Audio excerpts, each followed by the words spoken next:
নমস্কার প্রিয় দর্শকবৃন্দ, গভীর শোকাহত আমরা আজ সকাল থেকে অধ্যাপক ডক্টর রামদুলাল বসু মহাশয়ের প্রয়াণে। আমাদের সকলের পরম শ্রদ্ধেয় প্রিয় শিক্ষক মহাশয়, যিনি আমাদের কাছে স্যার নামেই বড়ই কাছের হয়ে উঠেছিলেন, দুই বাংলার প্রিয় মানুষ, বিশিষ্ট শিক্ষাবিদ ও সাহিত্যিক, বঙ্কিম ও রবীন্দ্র গবেষক, নিখিল ভারত বঙ্গ সাহিত্য সম্মেলনের সুদীর্ঘ 5 দশকব্যাপী একনিষ্ঠ বিশেষ সাহিত্যকর্মী, প্রবন্ধকার হিসেবে বিদগ্ধ পণ্ডিত অধ্যাপক ডক্টর রামদুলাল বসু মহাশয় তাঁর 93 বছরের অন্তিম লগ্নে তাঁর রানীগঞ্জের স্বগৃহে চিরঘুমে আচ্ছন্ন হয়ে বিদায় নিলেন আজ সকাল প্রায় 8টাতে। কৃষি সাহিত্যের পক্ষে সম্পাদক স্বপন কুমার ভৌমিক, আমি মনীন্দ্রনাথ মুখোপাধ্যায়, অঞ্জন শুকুল, ভগীরথ মণ্ডল সহ অন্যান্য সকলে শোক ও সন্তপ্ত চিত্তে তাঁকে শ্রদ্ধা জানাই। স্যারের প্রয়াণের খবরে অতীব দুঃখ কাতর চিত্তে শোকবার্তা পাঠিয়েছেন তার বহু গুণমুগ্ধজনেরা। স্থানীয় গুণমুগ্ধরা তার অন্তিম শয্যায় হাজির ছিলেন এবং তারাই সমস্ত ব্যবস্থা করে এবং তার 2 সন্তান এবং পরিবারের সবাই উপস্থিত থেকে তার শেষকৃত্য সম্পন্ন হচ্ছে এখন। আসানসোল বাংলা একাডেমির কার্যকরী সভাপতি শ্রী অমরনাথ চট্টোপাধ্যায় শোকবার্তায় লিখেছেন, আমাদের বৃহত্তর আসানসোলের শ্রদ্ধেয় সাহিত্যিক এবং অধ্যাপক, আসানসোল বাংলা একাডেমির প্রাক্তন সভাপতি রামদুলাল বসুর প্রয়াণে আমরা গভীরভাবে শোকাহত। শূন্য হলো আসানসোলের সাহিত্য ভাণ্ডার। আমরা তার পরিবারের সদস্যদের জানাই সমবেদনা।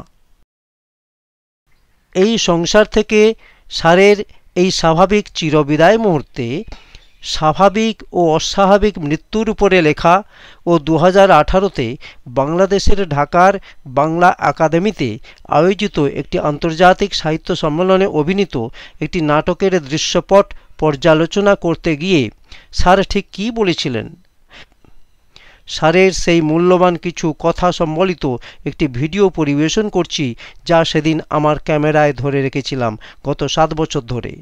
আজই প্রথম প্রকাশ স্যারের স্মৃতিমন্থনের মুহূর্তে। স্যারকে আমার বিনম্র শ্রদ্ধাঞ্জলি। স্যারের জীবৎকালে এই ভিডিওটি তাকে শুনিয়েছিলাম, দেখিয়েছিলাম। এই বার্তা দিয়ে তার প্রতি আমি সশ্রদ্ধ প্রণিপাত নিবেদন করি। মানুষ এক, পৃথিবীতে মানুষের সঙ্গে মানুষের সম্পর্ক এক। এই মানব সম্পর্কই আমাদের প্রার্থিত সম্পদ। এই সম্পর্কের হানি হওয়া মানে মানব সভ্যতার ধ্বংসের পথ মুক্ত করা। তা আজকে আমরা এখান থেকে যে শিক্ষা নিয়ে গেলাম, যে জীবনকে দেখে গেলাম, যে প্রত্যয়, যে বিশ্বাস এবং মানুষের প্রতি যে আস্থার বার্তা আমরা পেয়ে গেলাম, তা আমাদের মানব সমাজকে মৃত্যুঞ্জয়ী করে তুলুক এই প্রার্থনা করি। এক নতুন অভিজ্ঞতা নিয়ে গেলাম। নাটক নিয়ে অনেক পরীক্ষা নিরীক্ষা হয়, অনেক লেখার দিক থেকে অনেক পরীক্ষা নিরীক্ষা হয়, কিন্তু এখানে অ্যালিগরিক্যাল একটা নাটক কিভাবে অপারেটিক ঢঙের মধ্য দিয়ে শুরু হলো গান দিয়ে, শেষ হলো গান দিয়ে। দিদি, আপনাকে অনেক ধন্যবাদ। আপনারা যেভাবে এই নাটকটিকে প্রযোজিত করলেন তা আমাদের সমস্ত হৃদয়কে ভরিয়ে দিয়েছে। শুধু তাই নয়, আমরা একটা মহত্তর জীবন বাণীকে নিয়ে ফিরে যাচ্ছি। অনেক ধন্যবাদ।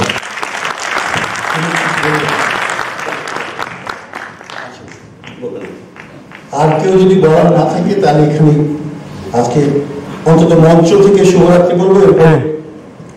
আমাদের অতিথিদের জন্য রাতের খাবার বা নৈশভোজের ব্যবস্থা আছে। ঠিক আছে, শুভরাত্রি। তো আপনাদের ভালো লাগে থাকলে আমাদের ভালো লাগবে। দারুণ লাগছে, অসাধারণ। একটি কথা বলে রাখি, ঠিক এর আগের নাটকটি হচ্ছে সেলিমের বড় বাক্স। সেই নাটকটি তো একই রকম। সে বিশ্বাস করত যে জগতের সকল কিছু বেঁচে থাকার অধিকার আছে এবং তার স্বাভাবিক মৃত্যুর অধিকার আছে। আমাদের গ্যারান্টি দিতে হবে যে স্বাভাবিক মৃত্যু, একটি বৃক্ষ, একটি পিঁপড়ে হোক, কি একটি বিশাল উৎপাখি হোক, কি ম্যামথ হোক, সমস্ত কিছু। কিন্তু আমি তখন প্রশ্ন করতাম সেলিমকে, তাহলে কি মানুষ বাঁচবে না? মানুষ কি জবাই করবে না? গরু খাবে না? মোষ খাবে না? বললো যে না, খাবে, সেগুলো স্বাভাবিক মৃত্যুর মধ্যে দিয়ে হবে। সেটা অনেক বিতর্ক আছে। এবং এখানে একটু দেখছেন যে আপনারা বৌদ্ধ ধর্মের প্রতি সেলিমের এক ধরনের নিবেদন আছে। বুদ্ধের প্রতি শেষের দিকে সেলিম একেবারেই বুদ্ধের প্রতি ঝুঁকে গিয়েছিলেন।